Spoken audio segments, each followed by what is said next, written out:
faithful Niner Empire. What's good? Hey, welcome back. Welcome back to another episode of Straight Out of the Bay. Amin the Dream, he will be with us shortly. We have Celts Chronicles tonight. We got Bay Area Baller in the house tonight.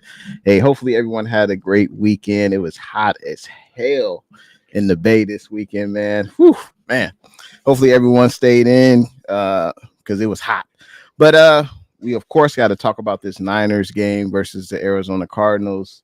But first, Celts, how are you doing, man? How was your weekend? Let the people know, man. Hey, you know how it is with me, blessed by the best, but yeah, it was it was rough to say the least for the 49ers, and hey man, I'm glad to be able to come through and chop it up. No doubt. I had a good weekend as well. Excited to talk some ball. The weekend I saw a movie with my son, my 8-year-old, Wild Robot, and then Kelts told me he just saw it, and I think both of us would say, "Hey, it was a good movie. Go take your kids out, see Wild Robot." So I enjoyed that aspect. The Niners game, didn't enjoy that one quite as much. And Amin, he'll be back shortly. Our first comment from Darkheart, hashtag fire Shanahan. I'm sure we'll hear a lot of that, especially if you're on X, man. But we definitely got to get into this game. But before we do that, I mean, we got to talk about some news. I just looked this up real quick right before the show. Obviously, Jake Moody had the high ankle sprain during the game. It looks like he's going to be out for a few weeks, but it hasn't been confirmed yet. But with the high ankle sprain, we can pretty much guarantee that he won't be playing this Thursday versus the Seahawks. Yatir Gross-Matos, he had the knee surgery. He's going to be out for 4 to 8 weeks. We saw Talanoa Hufanga injure his wrist in the game yesterday. No definitive timetable has been set for his wrist injury. We're still waiting on that. DFF has a calf. He most likely won't play on Thursday. Jacob Cowling has a shoulder. He'll be day to day. Chris Conley has an oblique. He'll be day to day. And Ricky Pearsall will continue to rehab. So that's the latest news that came out. But fellas, man, fellas, we got to get into this game. I felt like this was pretty much a must-win game for the San Francisco 49ers. Oh, I mean the dream, man. How are you doing? How was your weekend, man? Let the people know before we talk about these Niners and the Redbirds. It was alright. I mean, like Niners took an L. Like Celts and like Baller, I went to a movie. I watched Beetlejuice over the weekend, which it was alright. It was alright. Not as good as The Good Robot. I wouldn't be out here saying go watch the new Beetlejuice movie because it just wasn't all that. But I mean, I get to live another day, and it's a Monday. Absolutely. Just happy to see another day. So can't No, complain. absolutely, and a huge shout out to everyone that's watching the stream right now. Whether you're watching it on Amin the Dreams channel, Celts Chronicles, Bay Area Baller, or myself, appreciate you guys watching. Feel free to comment through the show. We will be reading comments all throughout the show, so we appreciate that. But we got to talk about the game, fellas. Fortunately, the 49ers lose this game to the Arizona Cardinals in surprising fashion, especially when you have, a 13-point lead. There definitely were some positives in this game, and we'll get to that. But this game left a sour taste in my mouth. So let's start off with the negatives in this game and the miscues. Let's start off with Amin the Dream, man. What was something that you disliked in this game? What's something that we gotta, improve on? I mean, the tackling, man. It's been a problem for like the last couple of years, but like the amount of missed tackles yesterday, defense was sloppy. Like that fourth down, like Kyler Murray chucked that up, and like for some reason you guys allowed him to convert on that. Devondre Campbell in the first drive of the Cardinals, like was it the first drive? like you're supposed to be on the outside, but instead you go in and Kyler Murray just runs right by you and he puts up like the peace sign on like the 43-yard line, which is just Get Devondre Campbell off the field. He's got to go. Facts baller. And like that's another thing with like the whole Kyle Shanahan. It's like I get it, he's a veteran, he's experienced, but like D Winters like that hit on Trey McBride, like I'd much rather start a D Winters over Devondre Campbell. I've seen enough from Devondre Campbell. Like it's done. I've seen the experiment. Get him off the field. He's been nothing but atrocious for this Niners team. So defense, missed tackles. Obviously, Jake Moody got hurt, which doesn't help. And then, you're stuck in situations where you have to go for it on 4th and 23. The red zone offense, like 1 for 7. Was it 1 for 7, 1 for 8? Like against the Cardinals, we're not like against the Arizona Cardinals, which obviously every time the Cardinals go out and play the Niners, it's most of the time a competitive game. They play much harder, but like 1 for 7 in the red zone, and people will sit up here and say, but they don't have Christian McCaffrey. You're telling me that your offense is so heavily reliant on one player that you're going 1 for 6 in the red zone when you still have George Kittle, Deebo Samuel, Brandon Ayuk, and Jordan Mason, who's leading the league in rushing yards, that you going 1 for 6 in the red zone? Get out of here. Like, that's just straight and utter garbage. And one last point before I, leave it to the rest of y'all is, like, I don't know if it was just me, but second quarter, there's Nick Bosa gets the interception with, 1:40 left on the clock. Kyle lets it run down all the way to, 20 or, 20 seconds left, and he didn't use any of his timeouts. You still had 2 timeouts. You let it go down to the 20, and then you ended up kicking a field goal, which, thank God, Mitch made it. But, I don't get this whole philosophy with Kyle, and it goes back to even the playoff game in Green Bay. You have a minute left. You have the ball in your own 40-yard line. Go and try to put a touchdown on the board. Why are we waiting and sitting up here? The Packers aren't trying to go score a touchdown. The Cardinals aren't trying to go and score a touchdown with 20 seconds left.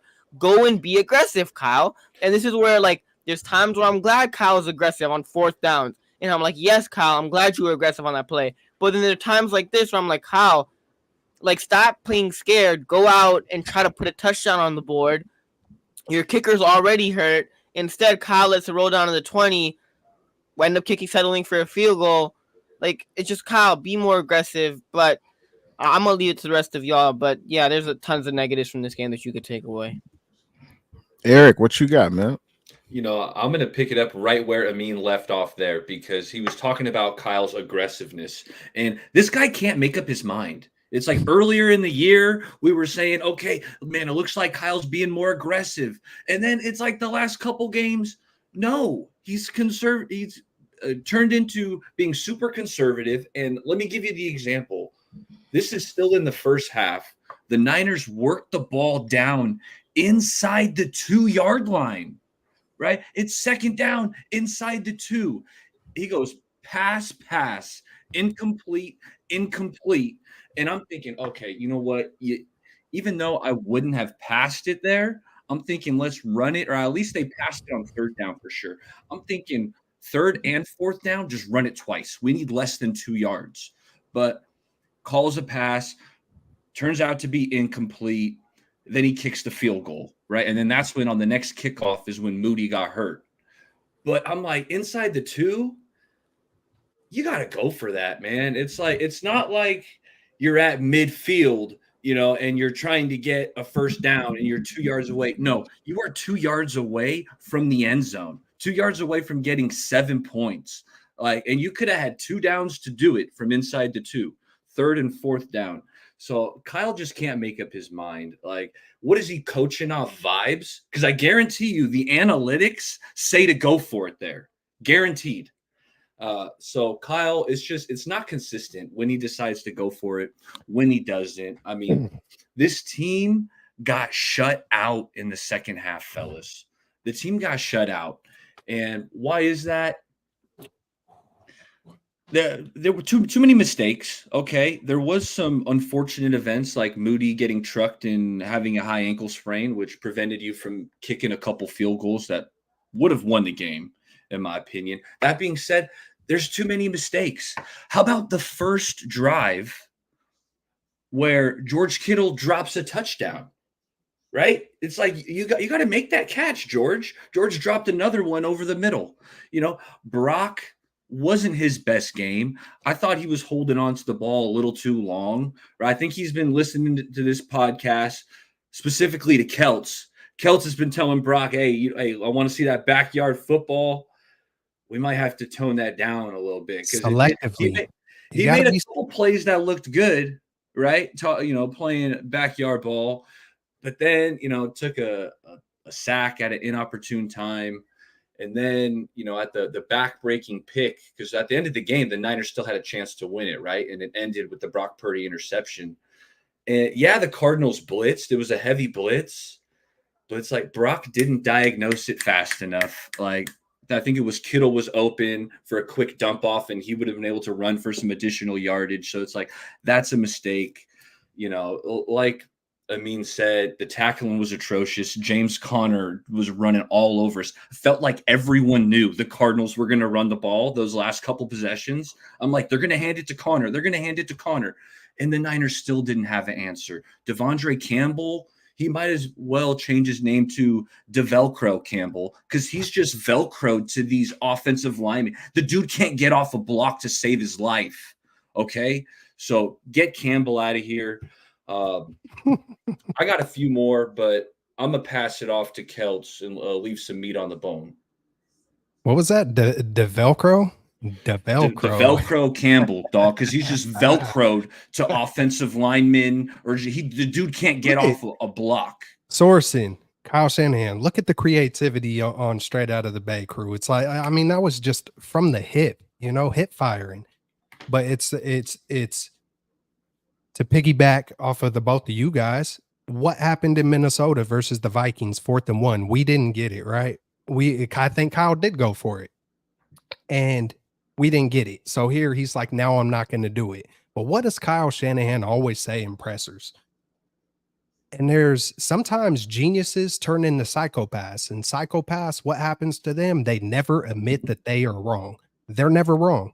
And Kyle has said over and over and over to us, like, well, you see, when I made the decision at the time, it was the right decision. So basically, I'm never wrong. That's just kind of his approach, or he'll avoid or get defensive, whatever it is.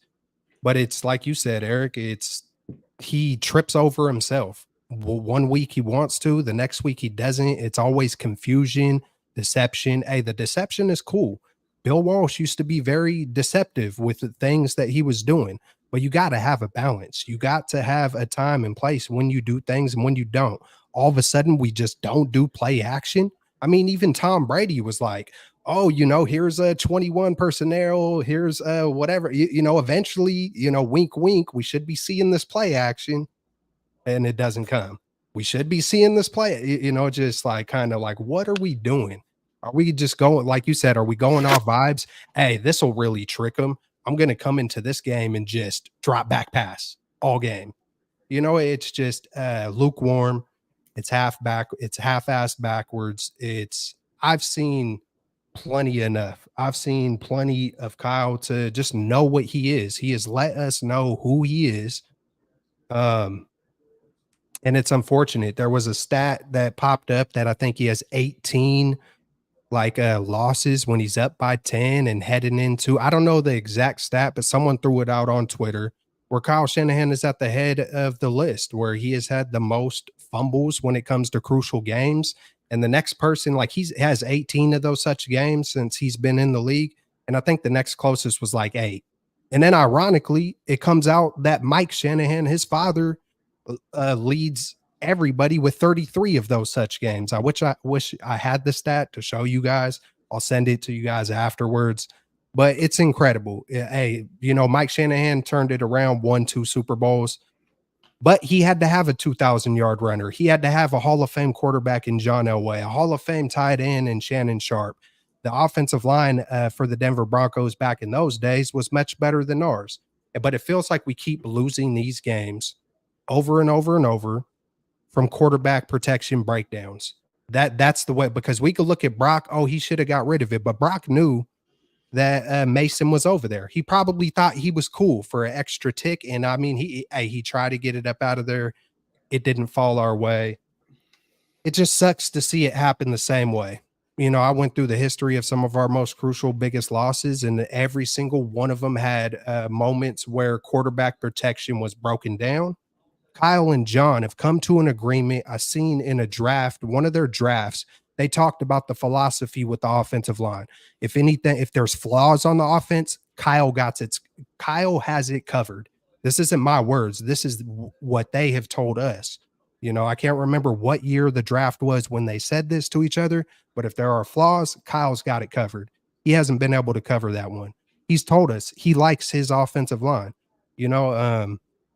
but we keep losing the same way. It's the quarterback protection breakdown because bad special team, like all the other things are going to happen. Fumbles are going to happen. Drops are going to happen. Every team is going to go through. I watch all 22 of Patrick Mahomes. He's almost throwing pick sixes. Josh Allen is almost throwing pick sixes. It's not just Brock Purdy. Every team is going to make mistakes. But when it's the same mistakes from an 8-year coach, that's unacceptable. It's the same damn mistake over and over and over. And it feels like it's a story. It feels like kind of Kyle wants to write the story the way he wants to. And I don't know, man. I've been over it for a while with this same story, and it's gonna keep showing up, y'all. It's gonna keep showing up. It's the first person that's like, fire Kyle. It's like, oh, that person is crazy. 5 years later, it's like, damn, maybe he had it right. Hey man, sometimes the ball bounces to the left, sometimes it bounces to the right. Sometimes that happens. But now, well said, Kels. Well said, Amin, and well said, Eric.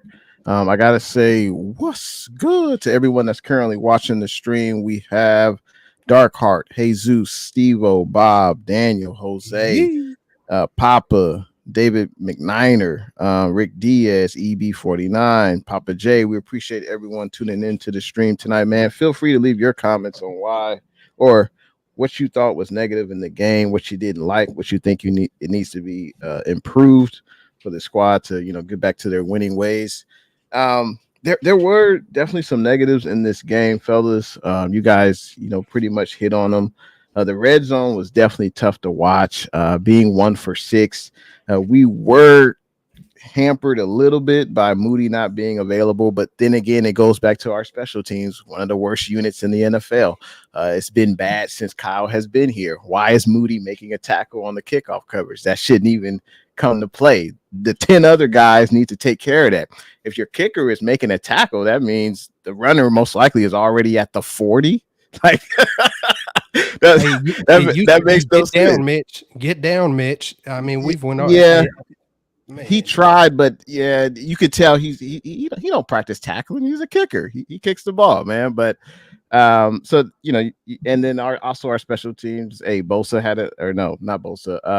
I think it was Jordan Elliott who blocked it, but I guess we'll get into that later. But it's crazy because special teams actually made a hell of a play. When was the last time that special teams blocked a kick? We ran it back to the house. Like they made a hell of a play, and we still end up losing this game. But the red zone, it's just tough to watch. I just think Brock, he isn't making great decisions in the pocket.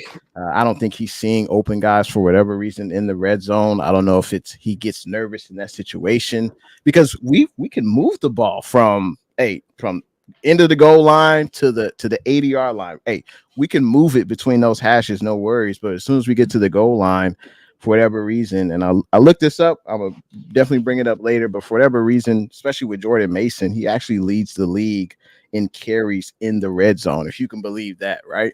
But for whatever reason, the offensive line isn't creating holes for him in the red zone. I don't know what it is. The stats back it up, but we're just not able to execute in the red zone. And how can you expect to win a game if you're 1 for 6? I mean, you can't. And especially frustrating when you're up 13 points, you lose the game. It's another double-digit lead that we've lost. So, Kyle deserves some blame. Brock deserves some blame. Everyone does. But as Trent said in the locker room after the game, he said, we can't hang our heads. We got a Thursday night game in Seattle, a short week, and they have to be prepared. So it's going to be interesting what happens on a Thursday night. We have the Jonathan Lemon brand. What's good? He says they are struggling. You are absolutely right about that. Steve-O says new kickoff rules. I knew kickers are going to get hurt. Okay. But Jay, we saw it in the LA game also. I think we're like, Jake, was it the LA game? I remember there was one other game this year where like Jake Moody and the guys had to make tackles because special teams were just atrocious. So that happened. This didn't just happen in the Arizona game. It happened, I think, in the LA game as well, where like the special teams allowed like this big return. I think it was at the end of the game, the end of the Rams game, and then like it was getting to like the 40, and like I don't know if it was a kicker, but like I mean, special teams have just been atrocious for the Niners. But even in this game in particular, when you think about it, I'm glad special teams made a play, but then when you take special teams touchdown out of the equation, the Niners only scored 16 points, and then they got shut out in the second half. And people want to sit up here and say, because of the absence of Christian McCaffrey, this Niners offense isn't the same. And I agree with that. But at the same time, there's no reason why this Niners offense should only be able to put up 16 points without one player on their offense. Like 16 points, the offense put up. And it's not like the Arizona Cardinals are like a top 5 defense. They're like an average middle of the pack defense, right? They're not this ridiculous defense. And you still have Brandon Ayuk. You still have Deebo Samuel. You still have George Kittle. You have I think is Jordan Mason the leading rusher? Besides, he might be behind Derrick Henry, but like a top 3, a running back who leads the league or is like up there in rushing yards. So like you have all the talent in the world at your disposal, Kyle Shanahan. Yet we can't put up points offensively. And if we want to sit up here and say, because we don't have Christian McCaffrey, well, what if Christian McCaffrey doesn't come back this year? Or what if Christian McCaffrey does come back this year and he re-aggravates his Achilles and he misses more of the season once he comes back? So are we going to sit up here and say the offense is that one-dimensional that without Christian McCaffrey, they can't put up points? Like 16 points is not great. It's really not. And the same thing we've seen with Kyle Shanahan is over time and time again. And you mentioned it, Baller, like, do you want to be aggressive or do you not want to be aggressive? Because sometimes you're aggressive and then sometimes you're not. And it's like when the moments that I do want you to be aggressive and you really can put your, the foot on your other team, like the opponent's neck, your foot on the opponent's neck, you don't do it. And there's other times where, we want you to do that and you just don't, and you simply don't. Or we want you to be aggressive and you simply don't. So, I mean, offensively, hasn't been great. Defensively hasn't been great. And people are going to sit up here and say, well, we've been in this situation before. We've been 2-3 before. We've been 3-5 before. That's all great. But when you look at those years in 2022, 2021, 2020, whatever the case might be, at least we could sit up here and say, nah, but we still got a top 5 defense in the league. Nah, but this offense is humming right now. This offense is a top 10 offense in the league, even with Jimmy Garoppolo at quarterback.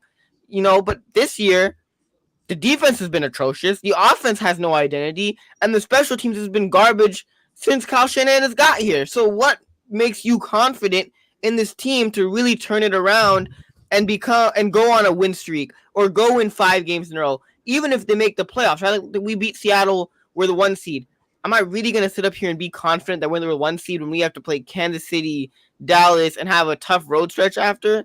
Tampa Bay, like I'm not confident about us being the 1 seed. I'm not confident in this team even making a comeback because there's not one position group that I'm confident in. So like even if we do turn it around, are you really confident this team is really going to win a Super Bowl this year with the way that the defense, offense, and special teams has been playing? Hell no. I don't know about Super Bowl right now, but we still have premium players. They just have to, play to their ability.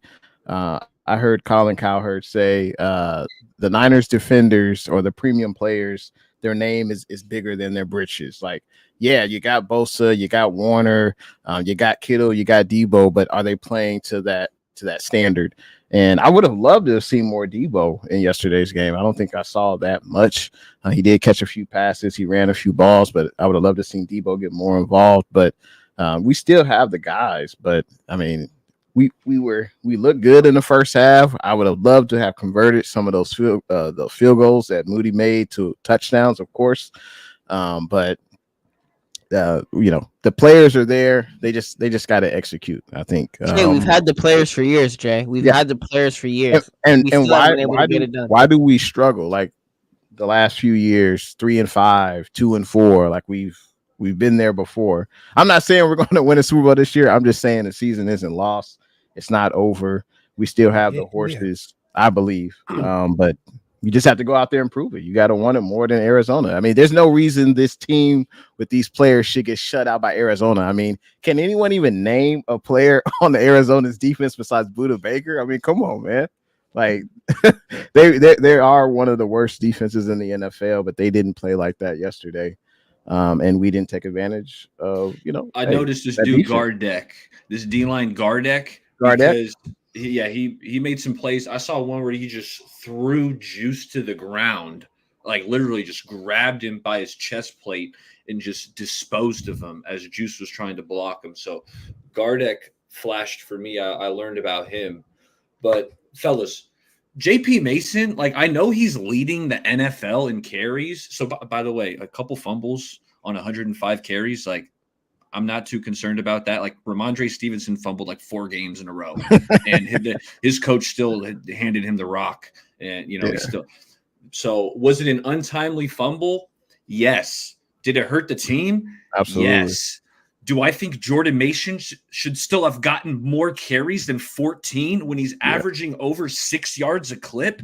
Yeah. Yes. Tell me if this makes sense, guys, because when we have Christian McCaffrey, who's on this massive long-term deal, do they conserve him at all? Like, do they kind of scale back his touches? No. There were games where he was the only guy getting the rock. But now you got JP Mason, who's running the ball extraordinarily well. 6.5 yards a clip is insane. Okay.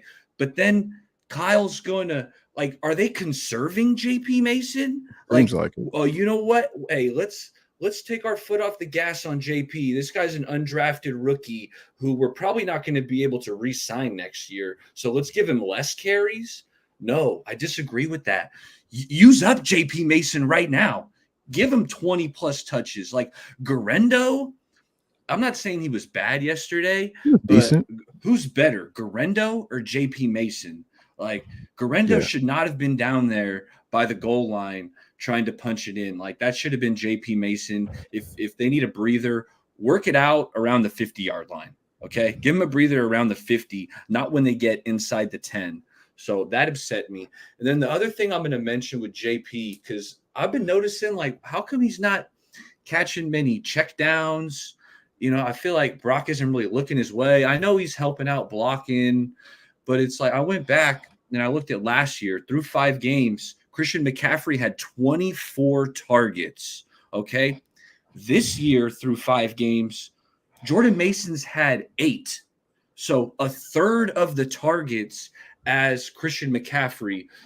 I don't think he's a third the receiving back. Like I know McCaffrey's a special receiving back, but I don't think JP Mason is a third as good in the receiving department. Now, is that on Kyle? Like, because they're not emphasizing, hey, Brock, we got to get to the check down. Or is it Brock kind of just looking downfield, trying to improv? That I can't quite tell you, but I will say, man, dump it off to JP because we know how good McCaffrey is after the catch. Like JP might not be on that level, but the dude's really good with the ball in his hands. I haven't seen a drop problem from him. We know he put time in the offseason. Like, Brock, let's go through our reads and maybe instead of trying to, go backyard football, which we like, it looks good sometimes, but it can get you in trouble. The safer route is, hey, dump it off to JP Mason. Maybe he can make a guy miss, and now he's getting 7, 8, 9, 10 yards. They did this versus they did this versus the Ravens last year, trying to win the MVP, whatever the reason. But it feels like that's exactly what it is. They're experimenting. They are seeing what they can do and what they can't do, like they would in practice or preseason in this early season, and they think they're good enough to turn it on when they need to turn it on. Maybe they are. But it feels like because we can't figure out why Kyle's doing what he's doing, right? Logic says X, Y, and Z. So, of course, Kyle is always going to go against the grain. Catch me if you can. I'm going to be different for the sake of being different. So I can kind of trick you or fool you or make you look dumb or just catch you off guard, whatever it is. And it's just, Yeah, man, it feels like the well is running dry, but then at the same time, I feel like they can turn it on. I feel like, CMC will bring something. Ricky will probably bring it's like I fully expect them to go on a run. I fully expect it to be like every other year, a slow start. They're about to go on a run, and then to be honest, fall short. But Kels, what gives you that Like the confidence, same Kels? like the same games, the same ways that they have lost this year. I feel like that's exactly how the season is going to end. I feel like it's going to be the exact repeat of just start slow, go on a run, catch fire, and then when the really push comes to shove, we're going to see these same lapses. We're going to see like, what the hell were you doing once again, Kyle? Like, there goes the special teams once again, or let's blame Sorensen or whoever. Maybe it's the sun's fault. Maybe it was too hot. I don't know. But Kels, yeah, what gives you that confidence that this year they can have that ability to go? Like, they could go on the run, but I still think, like, even if they do go on the run, like, they're gonna lose the same way in the playoffs or in the Super Bowl. But like even if we're because talking about what regular gives me the season, confidence is when push comes to shove and John York pays a visit. It feels like it happens every year, y'all. That they do this. John York comes and pays a visit, or Jed comes out and says a little something, and all of a sudden they go on a 7-game run because Kyle's like, all right, y'all, okay, Juice, okay, Kittle, y'all want to go power 16? We're going to run it all freaking game. And it works and it does it. Okay, we're going to dump off. But I feel like Kyle and the offense is trying things that they wouldn't normally try for when it does come time where they might need to try that later on, that they know who they can throw it up to. Can I throw it up to Kittle in the if he's covered by 3 men in the corner of the end zone? Can I throw it up to Jennings in a crowd? Who can I trust in those moments? All right, look at Marvin Harrison Jr. and Kyler Murray converting that fourth down at the end of the game. My biggest thing early in the game, look at what the Cardinals are doing. They're creating mismatches. Yadam is over there on Harrison. It didn't work. They weren't able to get it to him the first time. I tweeted it out. They tried it again the second time. It didn't work. Yadam made a good play, but the third time they got him. They got the matchup they wanted, and they went to it all 3 times. It didn't work the first time, but it worked when it mattered most. How many times do we see Kyle create a mismatch and just continue to try to attack it? Like, it feels like it's all about his scheme. I don't even know if he's looking for mismatches. Oh, hey, if there's a linebacker on a uke, I don't give a damn what the scheme said. I don't care what the protection scheme said. Switch it all, alert, whatever you got to do. If you ain't practicing it, I hope you are, Brock and Kyle and everybody else. Figure it out, make the adjustments. There's no adjustments on defense. Nick Bosa talked about it. On offense, but I feel like they're playing almost a game to where they want to see what they can get away with early on in this season and, utilize it later. But they're going to get this. They don't got the depth like they used to. And all it takes is Dre Greenlaw is gone, and we see what that's doing to our defense. CMC is gone, and we see what that's doing to our offense. So we're one piece away from it all collapsing for the genius who can't figure out a package to utilize 4.3 speed. It's fucking the same shit over and over and over, and it's hard to really prove or pinpoint what the flaws are, but I know we all see it. Like a week ago, I said Kyle's gonna Kyle. I seen Grant Cohn come out and he said it a day or two ago. I feel like I started that shit a couple weeks ago. Kyle's gonna Kyle, and Grant emphasized on it. He said, "You know what that means, even if I don't tell you what that means. Kyle's gonna Kyle, right?" Now that tells you right there that that's kind of solidified on him. You know what I'm saying? Now, if we were to sit here and say Andy Reid is going to Andy Reid, I don't know what y'all think about that, but in my head, I'm like, oh man, they're about to do a ring around the rosy, do something fun. It's going to be electric, and they're going to score a touchdown. Andy Reid, and I know it's Andy Reid and Kyle Shanahan, but even if I said, hey, Brian Flores is going to Brian Flores, oh, someone's getting sacked. Someone's getting picked off. When I say Kyle's going to Kyle, it's like he might draw a 50-yard pass up. He might draw something up beautifully, but they won't score a touchdown. How often do we see a beautiful executed Kyle Shanahan drawing up play that actually scored a touchdown and wasn't just 40 yards or, it's old. For me, it's old. Hey, Kyle's going to Kyle means that we're going to be contending for a Super Bowl. That's what Kyle's going to Kyle mean. But I mean, that's what gives me confidence, man. We've been here before. We've got the horses. We still have Kyle, and we've been successful. We've been here before with a top 5 defense or a top 10 offense. We haven't been here before with both our offense, defense, and special teams. Well, special teams has been the same pretty much every year but like offense and defense being like 15th or 20th, like ranked in the league, like middle of the pack in the league. And like, not to mention, like, this is supposed to be the easier part of the schedule. Like, this was this part of the schedule where you should have at least had a winning record, maybe 1 loss, 2 at the most, but you're already 2-3, and you have Seattle at, obviously away. You have Kansas City, you have Tampa Bay on the schedule, you have Buffalo, you have Green Bay on the schedule, and you have Detroit to close out the year. Like, the way the Niners are playing right now, and even if Christian McCaffrey comes back, will he be able to stay healthy? Like Christian McCaffrey with the Achilles tendonitis, I could see him come back and playing a game, and then the Achilles tendonitis hinders him again, and then he's out, and he goes back on IR. Those are games where, like, the Packers, Lions, Bucks, Chiefs, Cowboys, like, those are 5-6 games right there. Bills that, like, am I sitting up here being really confident? Even if the Niners win, against Seattle, 6 games right there that, like, the way that this team is playing right now, without Christian McCaffrey, am I really confident that the Niners, I'm not saying the Niners can't come out and, win those games, but the way that the defense and offense are playing right now, it's just not, I wouldn't bet on it.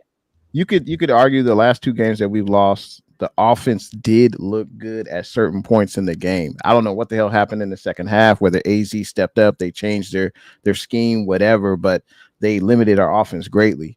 But they did to us what we typically, Connor put on his big boy shoes and said, watch this. That's not Kyle's fault with Connor, breaking 14 tackles or whatever. He had like 70 yards in the second half alone. And the defense was terrible as far as tackling, but when you leave them on the field in the hottest day in Santa Clara history at Levi Stadium, what do you think is going to happen? I mean, Connor was shut down in the first half, right? I mean, what was the time possession? Like I think we had the ball the Niners the whole game. Yeah, it was like our team, our defense always seems to get gassed and at the end, but typically, sometimes Bosa winds up showing up in some of those games, especially last year. A few games, there were a couple of games where Bosa would show up, and as he should, and in this game he didn't, and it's just the offense. How many times have we seen our offense put up points and then the second half just nothing? I mean, all right. Look, last year was a little different, right? Our offense was humming, but Kyle's whole time he's been here, hasn't it been a struggle? Like even in the wins, it's been a struggle in the red zone. This isn't the first time where the offense has come out and say it was Brandon Ayuk and Kittle. Hey, we can't score more than 17 points, and then they go out and get CMC. You shouldn't have to get a CMC to score 17 damn points. So it's been happening for years. I need to go look at all the red zone numbers for Kyle's whole time he's been here because it feels like it's been a struggle last year, the whole time. Even last year, we led the league. We were first, 68% completion in red zone, like conversion rate. So last year he's been up and down throughout his career, Kyle. Like he's had years where he's number 3 or number 4 in terms of touchdown percentage in the red zone. Then it's like he had a year where he's in the 19 or the 20s. Right. So and that perfectly describes Kyle. Just the instability. His philosophy is confusion, deception. It's got to be trickery. So when you're not on stable foundation, when you're on quicksand, if the weather gets a little weird, your house might start shifting this way. But what was the difference from last year being number 1 to this year being second to last? Only teams that are worse in the red zone right now is Miami, who doesn't have Tua, and New England with Jacoby Brissett at quarterback. Like that's what we're being compared to right now for our red zone. I think Kyle went into it with more urgency last year, and this year it's more kind of like, I'm still hungover from the Super Bowl. I mean, who knows? We might just try shit this year. That's just the vibe I get. Last year it was like, this is the year. Like I don't know. It just feels like there's a little more lackadaisical from Kyle. He just seems exhausted. He seems tired. You know what I think it is? The whole team seems tired. In terms of the Reds, like, have we seen anything new down in the red zone? Like, What? we're running the same shit that we've been running for years. Come on. Like, The screen league's caught passes to on- Debo. The screen passes to Debo. The league's like, caught on to the Debo bubble screen and the Debo reverse. Like, yeah, like they're catching on to that. Like, Kyle, dog, we got to adapt. Let's use that genius brain. There's something in there. Get your notebook out and start designing some new red zone plays. Like, where's the rub routes? Like, you see a lot of teams. Yeah, occasionally you will get called for like picking the other team off, but most of the time, if the receiver acts like he's running a route, the ref's not going to call it, and it creates some separation. Like, there's some simple stuff or how about what the Saints did tonight, where you have your tight end like act like he's blocking, like he'll engage and then he'll disengage and he's free to catch a wide open touchdown pass. Like, where's that shit with us? Like, we make it so difficult. Hella difficult, way harder than it ever needs to be. And like I said, I feel like it's by design. I mean, I'm sure like this close loss wasn't by design, but it just feels like some of it is hella predictable or hella like, what the hell are you doing? It's like, it can't be, hey, you know what's going to get this first down right here? Power 16. It's like, you know what? I seen what he did 3 plays ago. I'm going to do this. And it's just, and I don't know, man. Can I ask y'all a serious question? Because it's just Absolutely. Like, please do. But like, we all call Kyle Shanahan, or in circles, Kyle Shanahan is known as his offensive genius. And I'm not trying to question Kyle's offensive genius, but the things that were special in like 2019, where Debo would use Debo have him run jet sweeps for us, or have Debo in the backfield, or have those, like you said, the screen passes to Debo. Teams do that now, and not just like 1 or 2 teams. The entire league does jet sweeps with their wide receivers, or has screen passes to their, DK. Like teams do that, right? So the things that we used to be like, oh my goodness, Kyle, you're using Debo in the backfield, you're having him run jet sweeps. Well, like 20 other teams are doing that now. So like we sit up here and call Kyle Shanahan this offensive genius. But when in the last 2 years, like, I'm not saying the offense wasn't good last year. It was really good last year. But when we call Kyle Shanahan, we sit up here and call him this offensive genius, what has he done? Like, what does he do any differently than the rest of the league to sit up here and call him an offensive genius? Because he runs the same shit over and over and over again, and it's like 20 other teams. The rest of the league does it. So it's like, what do you really do, Kyle, that separates you to sit up here and call you an offensive genius, a brilliant offensive mind? Because you really ain't doing much. Like, we could sit up here and say we don't have Christian McCaffrey, but Debo, Ayuk, Kittle, Mason, no more excuses. Like, are we seriously gonna sit up here and say because you don't have Christian McCaffrey that your red zone offense is worse than the Patriots and the Dolphins? Come on. Maybe it's Brock. Maybe Brock is. How is it? Okay, no, Jay. Let me explain. I think it's Brock. I think it's Brock. You look at his career, his completion percentage has been 68%. This year, it's 65. 3%, that's a lot in the NFL. Why is he down in completion percentage?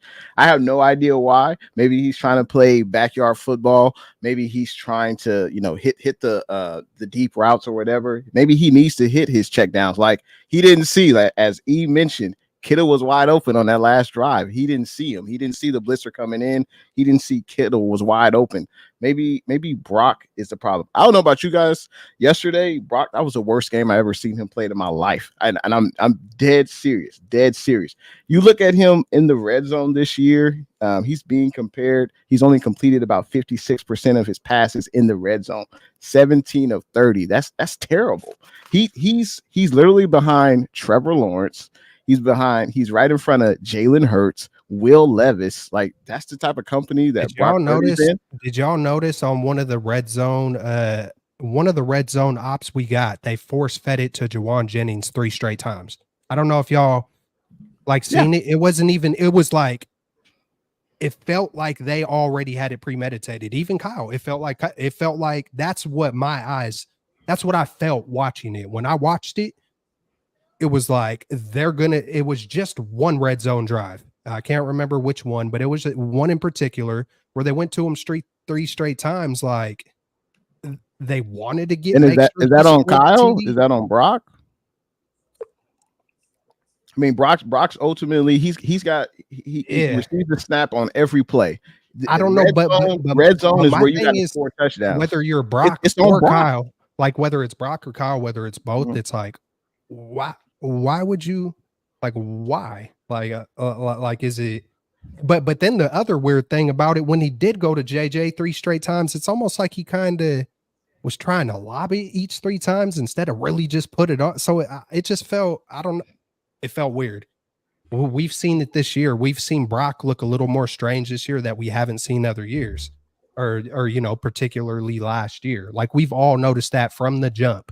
And my biggest concern coming into the season was Kyle Shanahan. Like I just, I was like, hey, I'm hella optimistic, but there's one thing.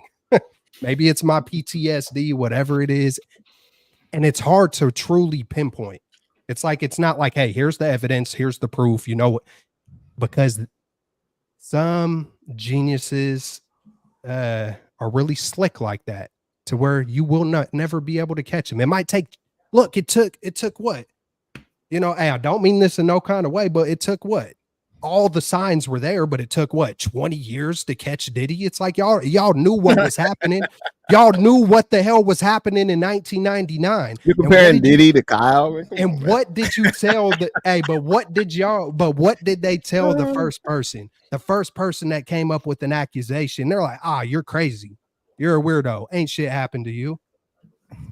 It's hey man, Kyle has been successful. He hasn't won the big game. Party. Hey, he told us he likes to party, and sometimes he got to come in for that IV. Those are Kyle's words. He said sometimes he needs to get an IV if he was partying too hard the night. That's Kyle talking. I think part of the problem with Kyle is he's a made man, or at least the person who cuts his checks has told him you're a made man. Yeah, he's super successful. He's already been crowned. There's no pressure for him to win the Super Bowl. Why? He already got a contract extension and he didn't win nothing, right? So I mean, it starts at the top. You want to blame Kyle? Blame Jed for signing Kyle. I put on his neck too. He ain't won nothing. Daddy York is coming. Daddy York is on a plane.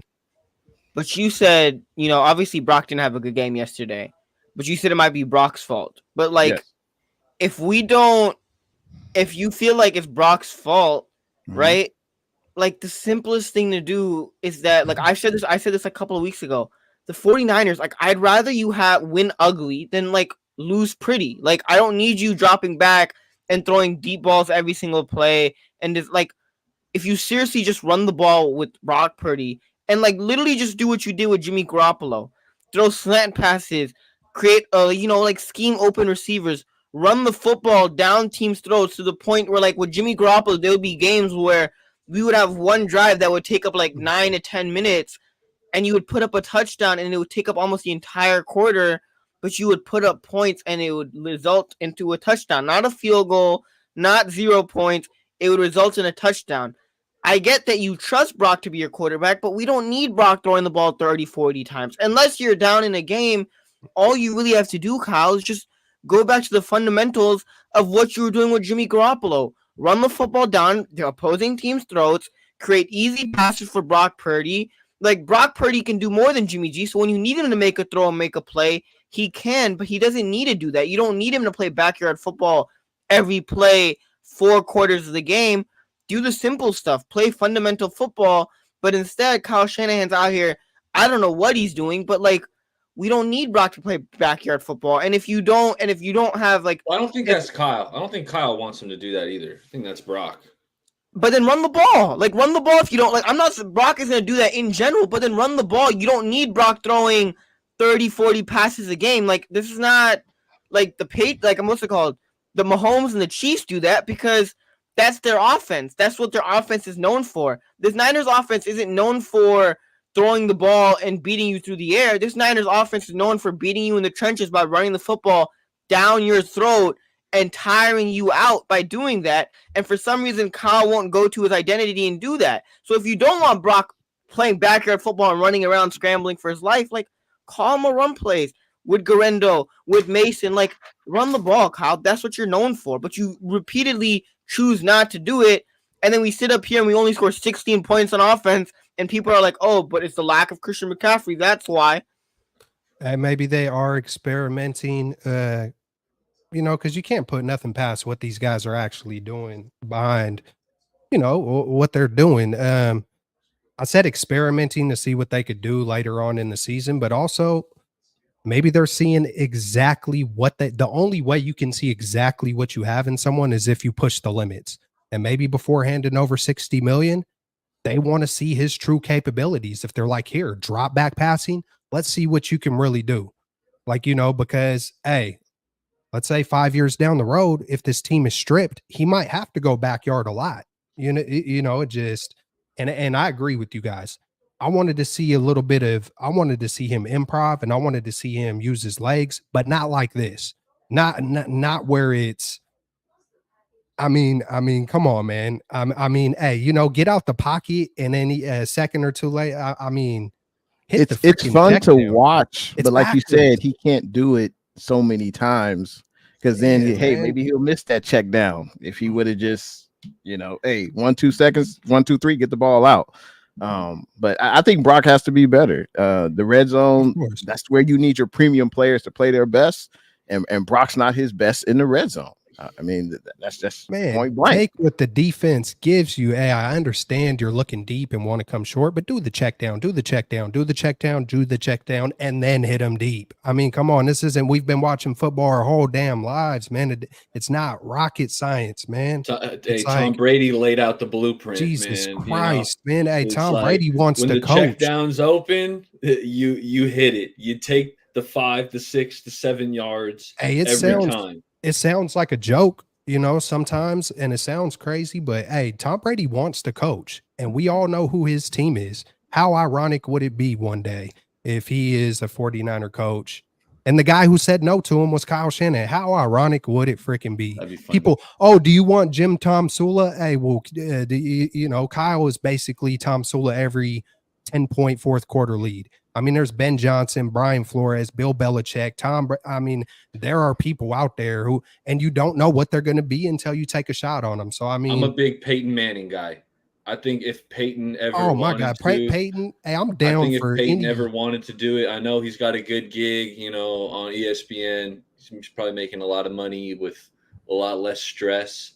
But Peyton, I would trust Peyton Manning with my offense. Hey, some of these guys got that burning desire and they just have to be a part of a team. So, hey, if one of those guys, because whether we like it or not, it might ultimately, at some point in time, if the locker room is dividing and things like that, the only way you could do it is a fresh start, man. And not even just for the 49ers, but for Kyle Shanahan. I wouldn't doubt it if Kyle Shanahan needs a breath of fresh air and a restart. And who knows? I'm not behind those doors, but we do know that I think it was a little unsettling. It feels like this year more than ever, we're hearing a little bit of splinters. We're hearing a little cracks in the foundation. John Lynch is talking about, we're going to see Cowing this week. We don't see him. Ronnie Bell drops the pass, right? These things don't seem like they kind of matter, but behind those doors, if you're not clicking on all cylinders and you're having disagreements really show up on the surface in the media. Look, they were about to trade Brandon Ayuk. Kyle had to run up there because they're not answering the phone. That's a disagreement. Last year, we're hearing Jed York talk about, Kyle didn't want to admit to me that Brock might have been the best because how am I going to justify Trey Lance and da-da-da-da-da. I feel like it's the same things happening with Jordan Mason. Call me crazy, but you can't make him look too good. Or what does Christian McCaffrey really matter if Jordan Mason could catch passes just as good?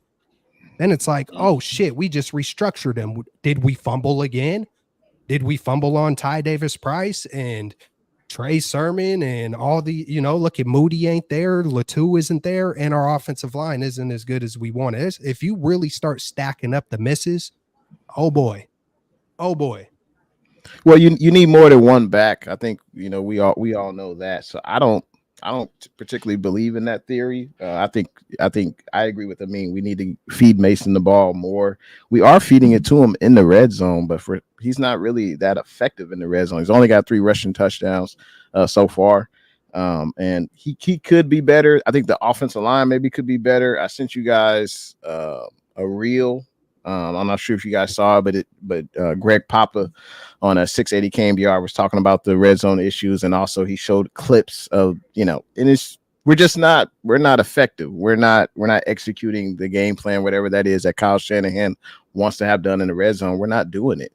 I mean, Mason leads the league in red zone carries, yet we're struggling in the red zone. So clearly the guys up front aren't able to do their job for whatever reason. They're not beating the man in front of them. I've seen Johnny Dale. He does great film work.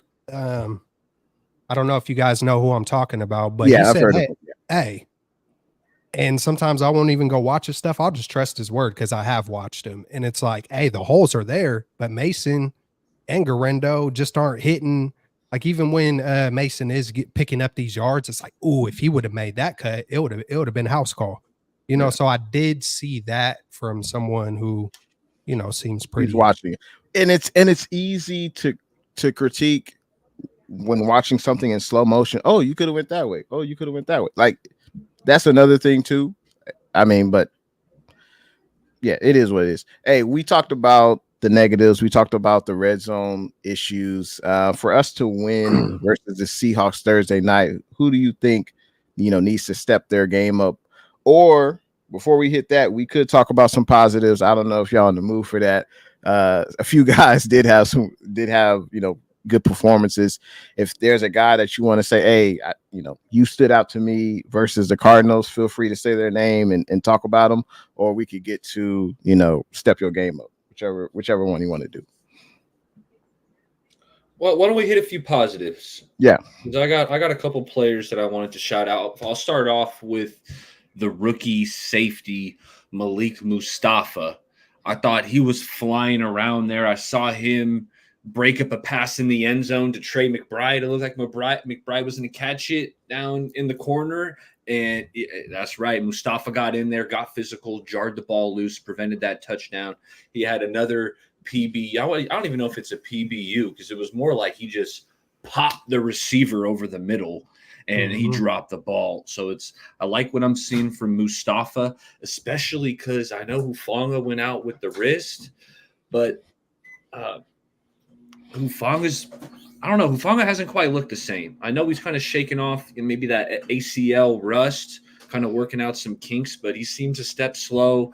I thought James Conner kind of ran through a couple of his tackles. So Malik Mustafa and then Demo Lenore. Demo Lenore, I thought he was awesome. We all saw the scoop and score, but it wasn't only that. It's his coverage. It's how physical he plays to run. I mean, Demo, he's having a great year, and I thought he was awesome yesterday. The Ayuk show. Now, what a game for BA to come back and play the way he played. And yeah, man. And that was about it. I'm trying to look for any other positives, man. It's Mustafa, especially that play, sometimes it's not about knocking the ball away, but just the aggressiveness, he made sure to wrap him to where that ball came out. So you love to see, yeah, man, it's a little disappointing with Hufanga and Jair, but hey, here's Mustafa, man, who just seems like a very, very bright, respectable kid who has got all the talent in the world. And, he does not lack heart or instincts, and it bites him sometimes, but hey, man, I'm hella excited about Mustafa for sure. Yeah, Jordan Elliott for that blocked field goal, that was huge. And then Demo picked it up and got the touchdown. But Lenore's been great all year. So like props to Lenore all year. He's been allowing receivers, every receiver that he's like played went up against this entire year, like less than 20 yards. So Lenore has been straight up locked down. Get Lenore, extend Lenore. Like whatever happens this offseason, whatever happens this year, bring Diamond Lenore back. That should be number one priority in the offseason is locking up Diamond Lenore. Do it. Like heck, do it right now if you want to. Like do it in the middle of the year. Get it over with. Like just get it done. Like Lenore has to come back on this team next year because he's just a stud. Like he's a straight stud. So Lenore and then Jordan Elliott for that blocked field goal. And then, like, as much as I'm not a huge fan, and I don't wish bad on any player, but like Jake Moody for making his field goals before he exited the game, like he was perfect before he exited the game on his field goals. Jay is a Mitch Wisnowski, Jake Moody Hey, Mitch hit supporter. a field No goal. slander on this show, man. For And then Mitch also made the field goal, which is cool. So, yeah, props to Moody for making his field goals before he exited the game. No, absolutely. Hey, we do have a first time viewer, so I just wanted to shout this person out, Papa J. What's good? So we are the straight out of the Bay crew. We're all from the Bay, and of course, we love the Niners. So I go by the name of Jay in the Bay. Below me, we have Amin the Dream. Next to Amin the Dream, we have Bay Area Baller 18, and then right next to me, we got Kelts Chronicles, aka Rich Kelts. So, and we appreciate you, Papa J, for tuning in. We appreciate everyone for tuning in, of course, and make sure you hit that thumbs up button, subscribe, all that good stuff. But man, we hope to see you next week as well, Papa J. Man, I gotta say, man, the Ayuk show. I mean, I was definitely pissed at Ayuk, this entire off season for his actions, and I feel like he is slowly, he's ramping up. And I think what we saw yesterday, 8 catches, 147 yards, 12 targets. I would love to see him, 12 targets, catch at least 10 or 11 balls. But, he had a great catch. He high pointed a ball, ducked his head. The defender was getting ready to hit him. That was a hell of a play. And also the sideline play where he ran. That was a crazy route that he ran. It eventually ended up being an out route or a corner route, whatever. He was going to the sideline, caught the pass. Kittle came, blocked. He scampered upfield. That's the reason why we paid Brandon Ayuk for plays like that. And hey, that's another reason why I'm confident in this team. BA continues to get better. Hopefully, him and Brock, the chemistry continues to grow because obviously it was lacking in the beginning of the year and it was non-existent in the offseason. We know why, but hey, I got to give kudos to BA. He had a hell of a game. Unfortunately, it didn't come in to win. But we're going to need performances like that from him if we want to go to where we want to go. So, hey, definitely a great game to BA. I think JP Mason, obviously, he had the fumble. But other than that, I mean, he leads the league in a lot of categories, 10-plus yard runs.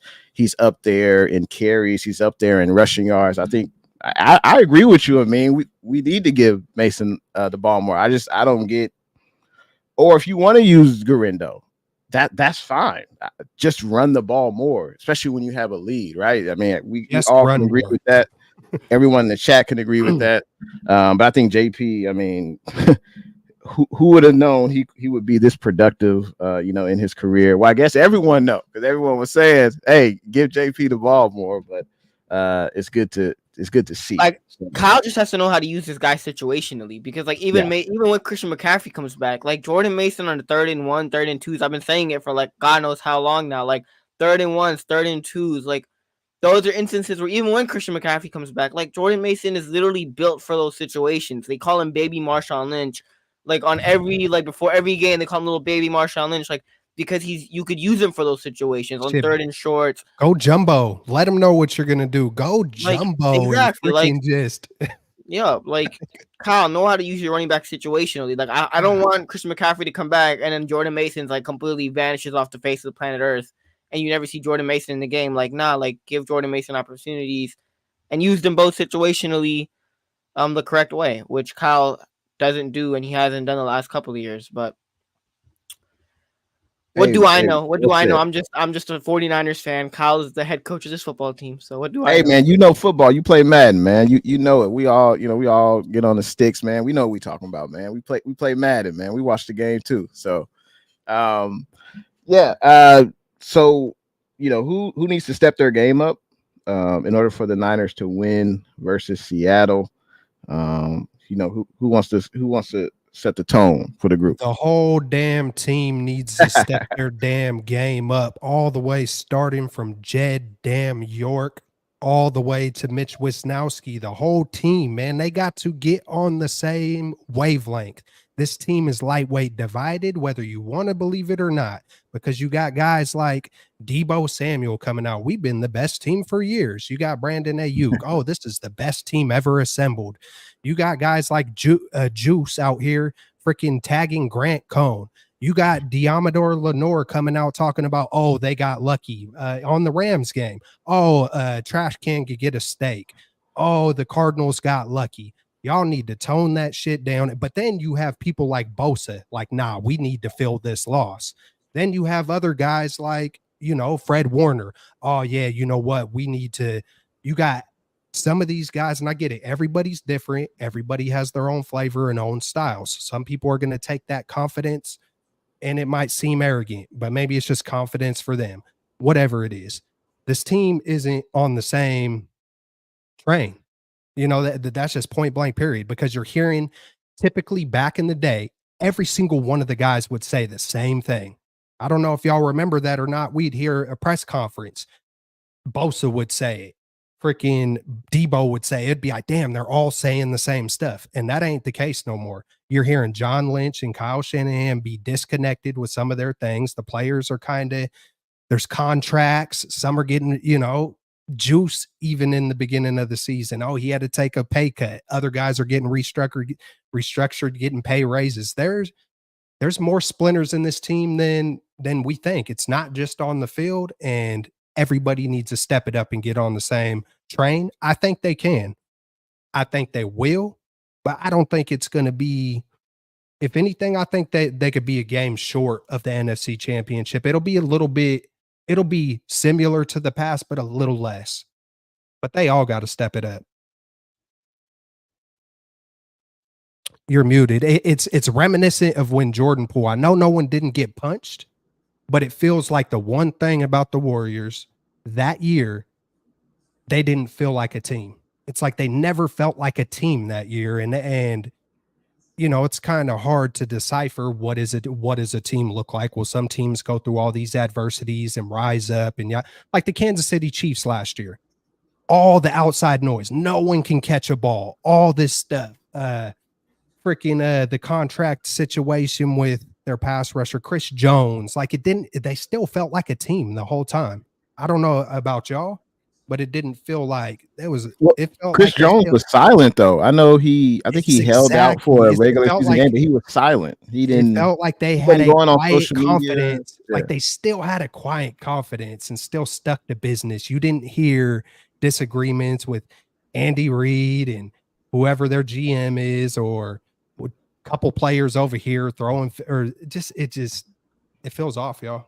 It's not just it feels, it is, because it's those guys have said things that have shown the disconnect. So it's not just like I'm guessing, that they have showed proof that there is a disconnect. How you feel, Amin? Amen. Or go ahead, E. Well, I wanted to say amen to Kelts for calling out the whole squad, Hallelujah. because it's on point. But I'm looking at the captains. I'm looking at the top dogs, and it starts with Kyle. Okay, Kyle, when you get down and you're 2 yards away from the end zone, quit being so conservative and kicking field goals. Okay, find a way to punch the ball into the end zone. Run it down their throat on 3rd down, and then run it again on 4th down. And if they do stop you 2 downs, well, guess what? Now their team is backed up inside the 1, and you just hope they don't pull a Sam Darnold. But Kyle, sack up. Let's get aggressive and do it consistently. Not like when you're in the mood. Oh, I'm going to be aggressive today. Like, no. Make that a mindset. This team, I think they're suffering from his nonchalant attitude, right? Yeah. Let's get Still aggressive and let's punch it in the end zone. Kyle, and also you need to get back to the drawing board when it comes in the red zone. You got to scheme up some new stuff and stop running stuff from the 2020 playbook. Okay, then we'll go to Brock. Brock, like, if that's his worst game he's ever played, then I'll tell you what, I think it's a pretty good quarterback, because I didn't think he was that bad. Like the tipped interception, man, I'm not an excuse maker, but I do feel like there's some level of unluckiness to it when you have an open Kittle and you're trying to get it over a guy, and it just is the guy's D lineman's big paw. It does back the ball up, and then now it's a 50-50 ball in the air. Like, those interceptions are a little more easier to swallow than a Jimmy G just hit the middle linebacker right in the chest. Right. But nonetheless, Brock, you got to figure out a way. Throw it around the guy, throw sidearm, throw it with your left hand. I don't care, but you can't let it happen because it hurts the team. Not only that, when the blitz is coming, Brock, you're very decisive. That's one of Brock's best qualities, but at the wrong moment, it wasn't. He hesitated. The blitz came. Now he's getting hit as he's throwing. Ball floats. It's an interception. Brock, Kittle was there quicker. You got to speed that up. When you see the blitz, you got to know, hey, here's my hot boom. Get the ball out before they can get to you. See, that's what I hope. I hope that's not happening. I hope it's like, we've never seen Brock overthink. But who's the one that typically overthinks? Yeah. No, I know what you mean. I know what you mean. But Brock had 16 incompletions. To me, that's terrible. That's horrible. How many drops though? Because I know. I can only think of 3. Kittle dropped at least 2. Kittle dropped a touchdown. He dropped one over the middle. Oh, I mean, okay. So there's a few drops, which drops happen. Yeah. And the interceptions, it's tipped at the line. I don't blame Brock on that. Like you said, that's not even the decisions. The hesitance, because hey, if you're decisive versus hesitance, that could end your career. If you look, Trey Sermon, Ty Davis Price, a little bit of hesitance, you're gone. Hey, good job, Trey Sermon. He's scoring touchdowns with the Colts, but it's the fine line of the difference. And all it takes is someone to barely get up in your head for those split sec. But he's got to get out of that. He's got to get out of that. He's got to take control and get decisive. Whether it's decisive, check it down. When the check down's there, take it. Okay, because Mason, while he's not CMC, he deserves some more targets. Evan Frey, he can gain some yards too.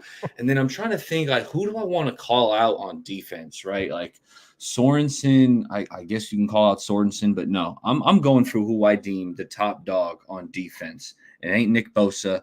I'm looking at Fred. James Conner was running it down your guys' throat. You're the guy who's been here for all these D coordinators, for all these good defenses. Like, you're the guy who's been there. Make an adjustment. Tell Sorensen what adjustment needs to be made. Load the box. I don't know what it is, but Fred, we give you the credit because you're a great player. You deserve it.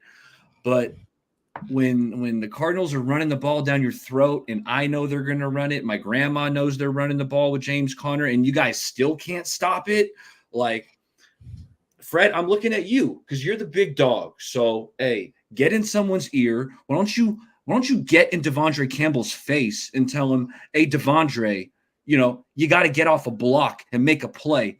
Hey, Leonard Floyd, I need you to keep contain on Kyler Murray, because that one time where the wide receiver cracks you in and you collapse into like the A gap and Kyler has a free open run to the outside, like, hey, dog, we don't let that happen here. You got to maintain the edge.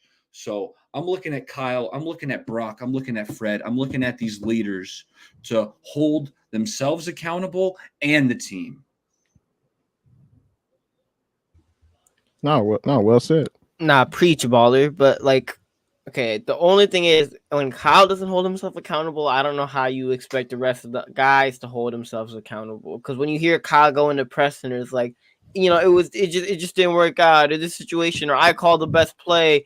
Like, how do you expect the guys to sit up there and hold themselves accountable when the coach doesn't do it? Because you're only as good as your leader.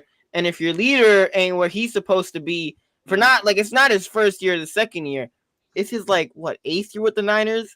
And when he's continuing like his 8th year where he refuses to, hold himself accountable, how do you expect the rest of the guys to hold themselves accountable? Then you hear guys like Yamada Lenore who will be, post game and they'll sit up there and be like, it wasn't because it was hot. It was just, we lost. The Cardinals got lucky, and that's how we lost the game. We let them have this one. And then they lose to the Rams, and it's like the same thing. We let them have this one. They got lucky, while, they're trash anyways. And it's like, but y'all lost, though. Like, Demo, like, y'all lost the game, and you're saying they got lucky or it was trash. Like, nah, y'all just blew it. Like, so I honestly... Kyle, like the one thing that would really change the team, in my opinion, is if Kyle held himself accountable.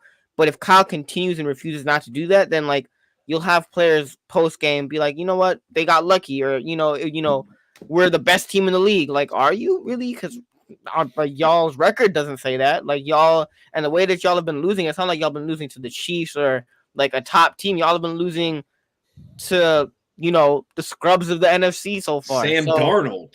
Yeah, Sam Darnold, like Matthew Stafford without Cooper Kupp, without Puka Nacua, with like the entire defense injured, like the Rams JV a beast, man. Like the Rams JV team y'all lost to. So, to step your game up, y'all covered the offense. I mean, like Brock got to be better defensively, though. Nick Sorensen, like this Niners defense always does well against the Seahawks. Like this Niners defense makes Geno's life hell. Geno always struggles against the 49ers. If there's one game, Nick Sorensen, where I expect this defense to be on their A game, it's against the Seahawks. Because if it's not, then you're doing something wrong. You're really doing something wrong. So Nick Sorensen, if there's one game where you got to figure your shit out and like be on top of your stuff, it's against the Seahawks. Because we can sit up here and say for the rest of the weeks, like, Nick Sorensen's still learning. It's a learning gap, But Steve Wilkes kicked the shit out of the Seahawks. Yeah, like yes. But we always mollywop the Cardinals too. We always beat the brakes. The Cardinals, if anything, the Cardinals are the one team that doesn't give us that great of a matchup in my recent memory. I know there was one game back in the day with AJ Green or whatever, but typically it's the Cardinals. But we are just stomping out, and I mean, we've been kicking the shit out of the Seahawks too. Yeah, lately. But hey, I don't know if you guys have seen, but Geno, this may be a new Geno Smith. I mean, he leads the league in passing yards, if you can believe that. I swear. No, Jakes doesn't. This Walker, a different Geno another Smith. Man, don't sleep on him, baby. You're not lying. And Kenneth Walker is another Walker, DK Metcalf. I mean, these teams, easy game. These teams are keeping notes. I think these teams got some a bad taste in their mouth, and they're keeping notes. Look at James Conner and Ufunga last year at Levi's. Remember where they got in a little scrum? They're smacking each other after the game. What did Conner do at the end of this game? Like these teams, these players and teams, they don't forget we're not the big bad bully anymore. Yeah. These teams are coming for it, and I'm starting to lean with the mean. We might not, it might not be rainbows and unicorns and we just go on that automatic run. But one thing that Kyle does that I love what Amin said about setting the example with Kyle Shanahan. Who came out to talk? Who came out to talk when the Trey debacle happened? The Trey Lance debacle happened. Who the hell came out to talk? I ain't never seen that. I don't think I've ever seen it ever. It wasn't Shanahan. It wasn't Lynch. It was Fred Warner. If that doesn't like reek of lack of leadership, I don't know what does, y'all. No, hey, that's an excellent point. There's no denying that. Hey, real quick, did anyone pick up on this? Did anybody notice that nobody's happy when Ayuk makes a play? Is that true? Do you guys see that on the field? I didn't notice that. Didn't notice that. Yeah, I did. I noticed. I mean, when it's not as clear as Mike McGlinchey not picking up Trey Lance, I mean, that was clear as day. That was clear as day, right? But I haven't seen anything to, that might be a little too microscopic. Yeah. Steve-O, Bosa, hey, he had that INT. That was a great play by Bosa. He kind of. Hey, I was harping on Bosa about the run defense earlier in the year, like he's just getting collapsed on. And I seen in this game where it's like you could see in his mind, he was like, I'm setting this edge. And he set the edge and he made the tackle. And I was just hella like, because that shows me he knows where he's lacking. And he's like, nah, not again. I'm not putting that on tape, you know, and yeah, big props to Bosa, man. Just Absolutely. for even the run game, he could get 0 sacks. But if he's setting that, if you can see in live football that they're trying to work on stuff that they haven't been doing well, hey, nothing but props. Hey, Bosa still got to get them sacks though. No, that's for sure. Bosa still needs to get sacks, but no, that was smart on his part. He didn't really rush Kyler. He saw the running back kind of slowly running out, read it, and picked it off. That was a hell of a play by Bosa. Really for me, my step your game up.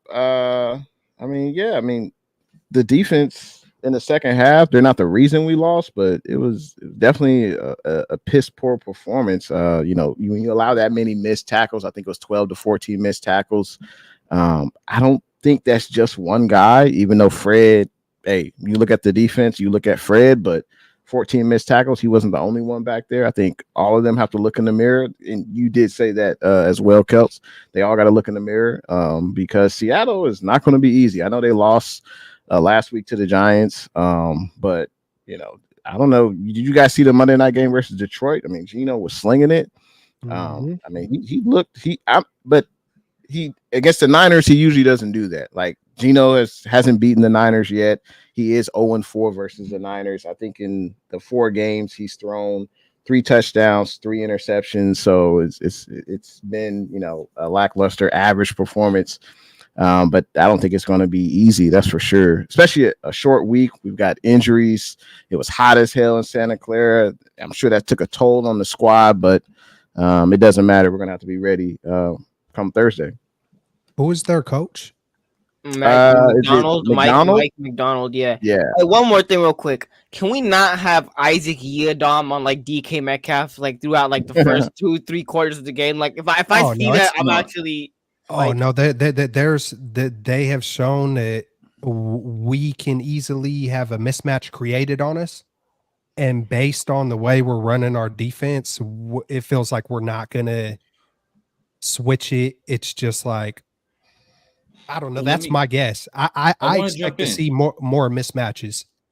I want to jump in because the Niners don't typically have Charvarius Ward travel around like with other teams' receivers. But last year, I think somewhere either I posted it on Twitter or maybe on my YouTube channel. But last year, Charvarius Ward was following Metcalf everywhere, at least one of those games, and was locking him down. So if they don't do that, that'll be a red flag because it worked phenomenally last year. I'm telling you, Charvarius Ward put the clamps on DK Metcalf. So if we don't see that, Celts, then I'm going to be scratching my head because I'm like, hey, dude, like last year, the shit worked. And this year, you're going to put Yiadom on Metcalf. Like that'll be then. That's when I haven't got mad at Sorensen just quite yet. I haven't. Was it Campbell quite yet. Was on Tutu? So far we have had Odom. So far we've had Odom on Jefferson, Campbell on Tutu, freaking Yadam on Marvin Harrison Jr. multiple times. Like I know it didn't. You know what? I can't even say it didn't come back to bite us with the Marvin Harrison. It did in the most crucial moment, even if it was on a just throw up kind of mini Hail Mary. Hey, if Kavarius was there, maybe All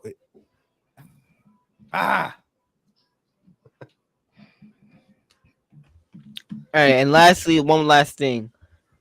We can sit up here and debate as much as we want about if the season's over, if the season's not over or not, if the Niners can bounce back, even make it a Super Bowl at 2-3. But one thing that's really hard to bounce back from is being 0-3 in your division. So this week, no matter what, like you have to get it done. Like it doesn't matter. Being 0-3 in your own division, because even if you go undefeated through the rest of the season, being 0-3 in your division could be the deciding factor whether you get first seed or whether you get second, like in your division itself, right? Forget about in the entire conference. So like this game, the 49ers have to come out and they have to play their butts off. Like this is like a must-win game because being 0-3 in the division early on in the season, that's hard to come back from for any team. Hey, Amin, while you on that topic, give me a key to victory for the 49ers versus the Seahawks Thursday night football prime time. Give me a key to victory.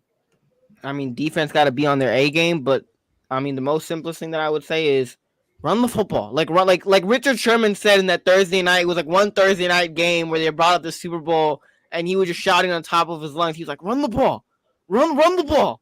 Like that's literally what we have to go out and do is run the ball with Jordan Mason, give him touches. It doesn't have to be flashy on offense. I'll say it again.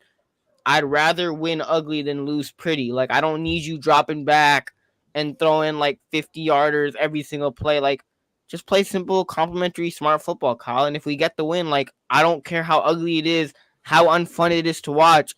I'll take the dub any day of the week over trying to do these flashy plays and trying to do all these crazy things, and you end up losing a game and blowing a lead. Like, just do the simple things, do the basic things, run the ball, Kyle. Like, that's the simplest way I could put it, run the ball. And defense, this is your game. Like, this is your game.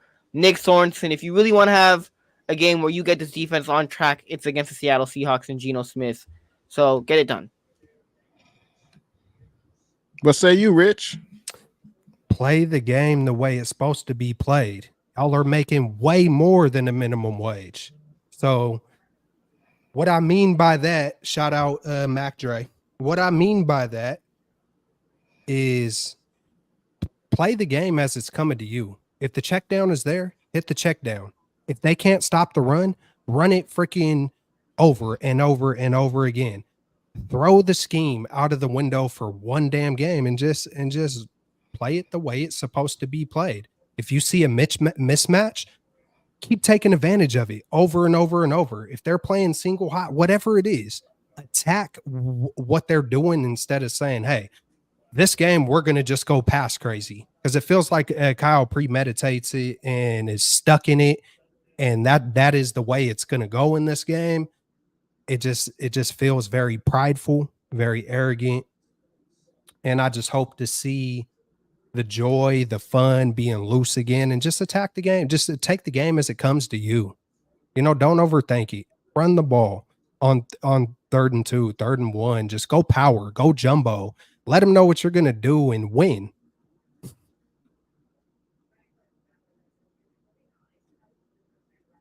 That's it. Hey, just so y'all know, shout out Jesse Naylor, but he put out a tweet. The Seahawks are going to be without both their starting edge rushers, their best backup edge rusher, their best interior defensive lineman, and a starting corner. If So you're saying Brock better eat. That's what you're saying. You're saying Brock better had a game of his life. If they don't get it done, like we just did it versus the Rams. Yeah, we lost to the Rams. If it doesn't happen, like, I'm nervous. I'm nervous when I hear all the people they might not have, and like at this point in time, it's like, you know, they shouldn't even be looking at that. I think our team is looking at that. That's probably why they didn't come out prepared and ready to go against the Rams. They thought all they had to do is show up. Overthinking it. Exactly. But one thing I want to see is I want to flip Nick Bosa, right? Normally, Bosa rushes predominantly against the offense's left tackle, but the left tackle of the Seahawks is actually Charles Cross, former first-round pick, but the right tackle is weak. It's actually he's a backup. The starter, the guy they were planning to start, had some knee issues in training camp. He ain't ready. So I've been seeing a lot of heat coming from the right side of that offensive line. As a Geno Smith fantasy owner, I've been kind of keeping an eye on him. So I want to see Bosa rush against the right tackle, because I think he could have a hell of a game going up against that guy. It might be Logan Forsythe or someone not very good playing right tackle. So let's get that mismatch so Bosa can eat and get after Geno. But you got to limit the explosive plays. Like, the Seahawks have a pretty good wide receiver trio when you're talking DK Metcalf, Tyler Lockett, Jackson Smith, and Jigba. So limit the big plays. It's a pass-heavy offense in Seattle now. You know, they got this new coordinator, Ryan Grubb, who came from Washington. That's one of the reasons Geno Smith's leading the league in passing. Like, this offensive coordinator wants to sling the rock. So Normally I would usually say something like, hey, stop the run. But really, the Seahawks team wants to sling the rock. So let's limit the explosives. And if they do want to move it down the field via the pass, make it short passes where it has to be, a 12, 15, 18 play drive, something like that. Because then you're more inclined to get a turnover or get a sack or have something happen when you're forcing teams to go the long way. Hey, the Seahawks have scored at least 20 points in every game this season. So I think it's going to be paramount for the Niners to not allow them to score at least 20. And I think we'll be just fine. Geno does lead the league in passing. Typically against the Seahawks with Geno, we want him to pass, right? But they do have a good running back in Kenny Walker, just came back from injury. He looked pretty good against Detroit.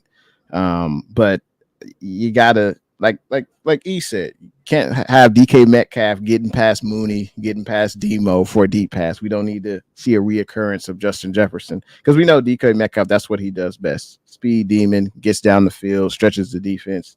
That's definitely something you can't allow. And fellas, we got to score in the red zone and touchdowns.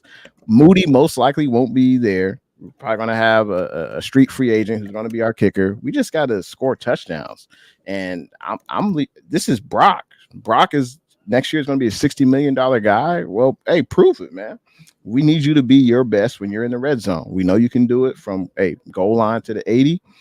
We need your best performance in the red zone. That's what we need. And of course, Kyle, run the ball, of course. But this is on Brock. Brock's got to have his best performance. If he has his best performance, I think we win this game.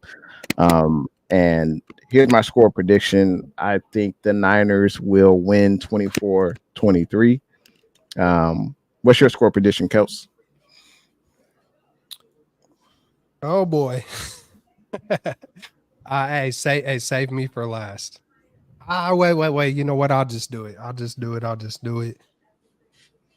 Yeah, I don't think it's going to be good, y'all.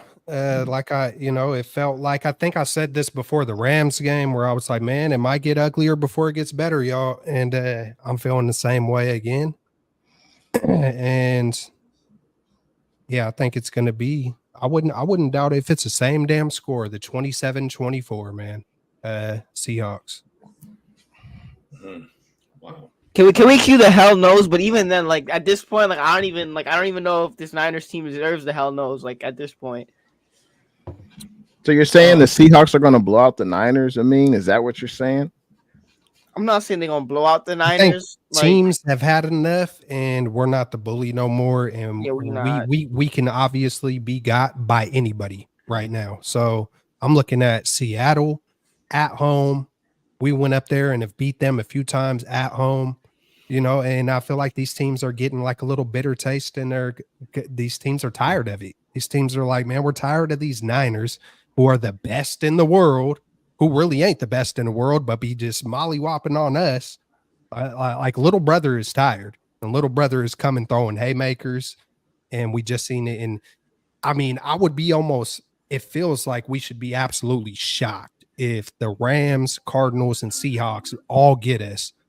But I mean, we just seen the Rams and Cardinals get us, and those are lesser teams than what the Seahawks are right now. I know the Seahawks have only beat the Broncos, Patriots, Dolphins, I believe. But who have we lost to? Who have we really beat? We beat who? The Patriots and Aaron Rodgers coming off of, trying to get his feet wet, after not playing for how many ever days. I mean, Jets have been like, they have not been it whatsoever this year. The Jets aren't like this Super Bowl contender. The Jets, they've been like whatever. So I'm definitely feeling why you're, as unconfident as you are, and typically you always have hope. And, typically I do too, but this year is different. Yeah. I mean, because it's a little bit off topic, but Grandizer asked me a question earlier about like, why is Kyle Shanahan labeled as offensive genius, but like the defense is the strength of this team? Because he's a Shanahan, and around the league, we claim and we praise him as his offensive genius, and that's the same reason why Niners fans don't want to fire him. One, they're scared of what will happen if, and I'm not saying fire him in the middle of the season, but like Niners fans always say, what happens if, Kyle Shanahan gets fired and then he either wins the Super Bowl with another team or the Niners are just garbage after. But it's like we've seen the Kyle Shanahan experience. We've seen the Kyle Shanahan experiment, and like Kyle Shanahan a couple of years ago, the things that he did were really innovative. Like in 2019, 2020, the way that he would use Debo, the way that he would use certain players and utilize them with the jet sweeps while using Debo in the backfield, that was really innovative. Now it's like I said it, like the rest of the league does that. So it's like, is it really that special that we, label Kyle Shanahan as the offensive genius? Because he's really not. And throughout this entire Super Bowl runs, it's except for maybe last year, you can make the argument. It's pretty much predominantly been the defense that has been the strong suit of this team, that has carried this team, that has led this team in that 2019 Super Bowl. And pretty much every year that Jimmy was here, you can make the argument, like I said last year, but it's pretty much been the defense that has been carrying this team. But score prediction, it's tough, man. I'm going to say the Niners. I'm going to believe in this team to hopefully bounce back and respond. I hope. I'm going to say it's a close game. Let's say 30-24. Hopefully the Niners put up a 30-piece, but it's in Seattle. It's a Thursday night game. But I'm going to say the Niners. I'm going to believe in my squad one more week. But I will say, though, it's so much more fun talking about a loss than it is talking about a win. I don't know if it's just me, but like the way we all bring out the energy and like it's not just you. It's it's not just you. I mean, look at the way that ball is looking at us, all of us. For me, like, what? For me, you see, my depths are a lot different. It's a win-win for me, and the ball is like, get out of here, all y'all, get out of here. It's a win-win for me because I mean, hey, if we really got some dark dudes on this show. Oh yeah, hey, and I'm a Christian too, right? But for me, if this thing really goes south, we're gonna see some fresh air, and if it doesn't go south, maybe we win a Super Bowl. So for me, Kelton's looking forward to that fresh air. That's for sure. God. No, but real quick, what adds to Kyle's genius, I think, is he's been able to get the most out of the least. Like you look at number 10, who used to be on the squad. Where's he been since he left the Niners, right? He's been on he's been on different teams. You look at Mr. Irrelevant. You look at Jordan Mason, undrafted running back. I think that's part of why. And also, hey, having the Shanahan last name doesn't hurt as well. Yeah, Mostert, Wilson, like right, Matt Breida, and like doing what he did with Jimmy Garoppolo is freaking ridiculous. Because like Jimmy Garoppolo with any other team, like even when you look at like teams that have injuries at quarterback, like he was winning games with Nick Mullins at times. Like Kyle Shanahan, there's times where he looks ridiculous. Like that Saints game, I still remember that Saints game. I'll forever remember that Saints game where Jimmy Garoppolo going toe-to-toe with Drew Brees in that Saints offense, and Michael Thomas was in his prime. Like Kyle Shanahan was in his bag that game. Like, and like there's times where Kyle Shanahan is like up there and he's ridiculous, and then there's time where Kyle Shanahan and you're like, what is up with this offense? Like you have all these talented players and this offense just looks bland as hell. Like where's the salt? Where's the seasoning? But yeah, that's the thing about Kyle, man. It is. Hey, you gotta have sugar and salt, man. It can't be one or Let me get it in before my laptop dies. But I'm going 24-20 Niners, and I think JP Mason is going to have a massive game. By massive, I think 125 plus rushing yards. I think Kyle's going to hear the whispers. I don't know who's going to be telling him. Is it going to be Bobby T saying, probably super respectfully, like, Kyle, Jordan Mason, I think he can handle a few more carries? Or is it someone else on the offense saying, hey, let's get this run game established and let's stick to it? I think Kyle's going to hear some of the noise about how he gets away from the run in some of these big games. So I'm going 24-20, big game by JP Mason, and then Charvarius Ward locks up DK Metcalf again, kind of following him around because it worked out really well last year. But hey, fellas, my laptop's about to die, so I'm about to dip out. Let you guys seal it up. But appreciate it, man. See you soon. Party. Hey, well said by everyone. I think it's going to be a super close game.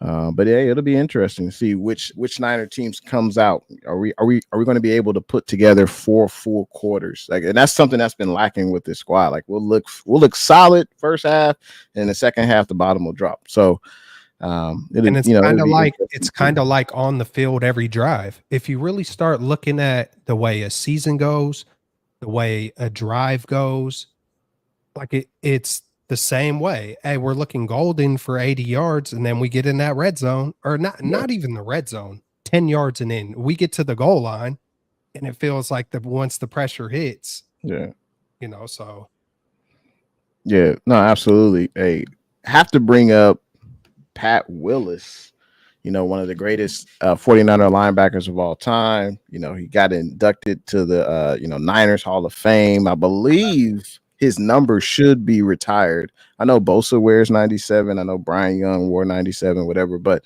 hey, kudos to Pat Willis. Amazing career. Played his entire career with the Niners. I wish he could have played a few more seasons, retired at the early age of 30. But yeah, hell of a career. One of the greatest linebackers I've ever seen don the red and gold. What were your guys' thoughts about Pat Willis?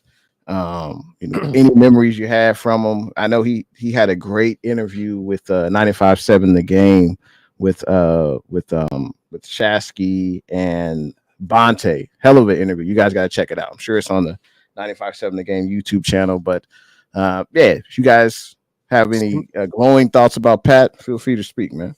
Sometimes you get those guys who are just so real and authentic, and they're always like that little kid version of themselves. And whenever I see Patrick Willis and hear him talk, I can feel his smile, and I can feel he still feels like that kid from Mississippi running, and he was on Ole Miss and he had 49. And before we drafted him, I'm like, he's wearing 49. He's got to be a Niner. So I wanted to draft him. We drafted him. I'm getting the chills as I'm talking because just his story. And I love the people who are monsters like Patrick Willis on the field, but you can hear the little kid in him, man. It's just the innocence and the genuineness. And for me, that's fresh air. That's like, this dude is like, what you see is what you get. And you're going to get everything from this dude. When he retired and Barry Sanders retired, it broke my heart just because of how great they are on and off the field and the realness. And I love those players when you see it on the field and they are who you thought they were off the field. And it's just like, yes, like he is one of the good ones. He is a good ass dude. He is a real dude. He is a leader. He is, all those things. So, I mean, Patrick Willis, I could go on and on about some of the freaking just electric thumps he put on people. And he gave his all, man. He gave his all to this organization. And I think he gets crapped on, the good guys or the innocents and all those things. You got to be nowadays. I feel like, maybe it's the, someone who has some drama who might get viewed as higher or whatever. But hats off to P. Willis to the fullest, man. Yeah. Rams house. Yee. Yeah, P. Willis was actually one of the first jerseys because me and my cousins, we were all around a similar age. Like Patrick Willis was my cousin's first jersey. I got a Colin Kaepernick jersey. That was my first jersey, 49ers jersey. But yeah, P. Willis though, he's just a straight dog. There's certain guys that you get that you don't necessarily know if they're 100% guaranteed that they're gonna be good coming out coming out of college, but just the way that he carried himself, the energy that he brought, the passion that he played with, Patrick Willis is a legend, and he's not only in the 49ers Ring of Honor, but he's also already a Hall of Famer. So that just tells you already what you need to know about how good Patrick Willis was, that he's already in the National Hall of Fame, but then he's also, got into the 49ers Ring of Honor. And I know this probably would never happen, but I would love to see, Patrick Willis even be a coach for the 49ers, or even be a mentor for the 49ers, because they brought Navarro Bowman. He's a linebacker coach for the Chargers. If Patrick Willis is interested, just let him be a mentor for the 49ers, or be a coach for the 49ers, an assistant linebacker, whatever it might be, right? Just get him in the building if he's interested, because having a guy like that who's a leader, who's vocal, who brings that passion, who brings that energy, who brings that fire that this Niners team, needs. I would love to have a guy like Patrick Willis in the building every day. So, props to Patrick Willis. definitely a legend for, obviously Hall of Famer. Glad to see, he's in the Ring of Honor. So happy for him. Congratulations. And then Grandizer, congratulations. I always, talk throw shade at the Dolphins, which I'm trying not to do, but they got their win. They got to win this week. So props to Mike McDaniel, props to the Dolphins for getting a win this week. So shout out to your team, Grandizer.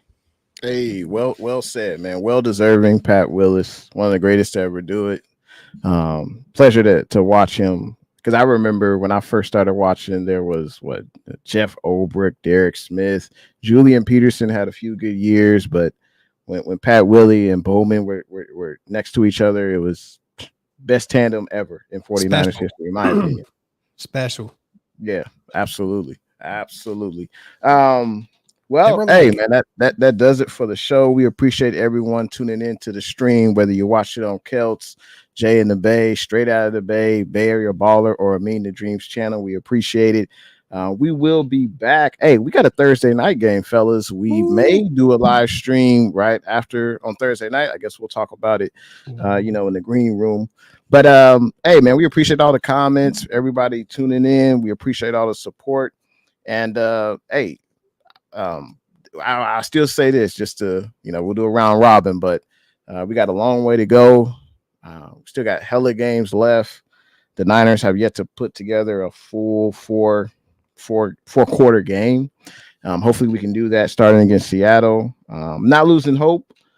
Definitely concerned though. If I on a scale of 0 to 10 on a concern level, I'm close to an 8 right now, because we're definitely losing games that I didn't think we would lose. But as long as we continue to get better week by week, that's all you can really ask for.